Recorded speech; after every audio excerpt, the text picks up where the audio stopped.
ए बाबू, हाँ तुमको क्या लगता है पटा लोगे? अरे तब का सुनो तनी, बोला।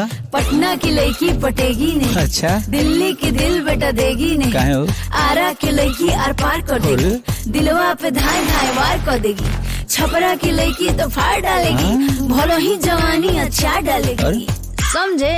क्या लगता है पटा लोगे? सुनो, हम कारब न तोहरा से प्यारे बाबू,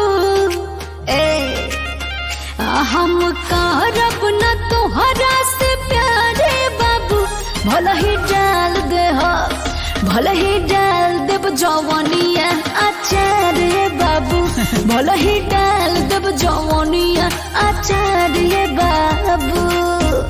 समझला?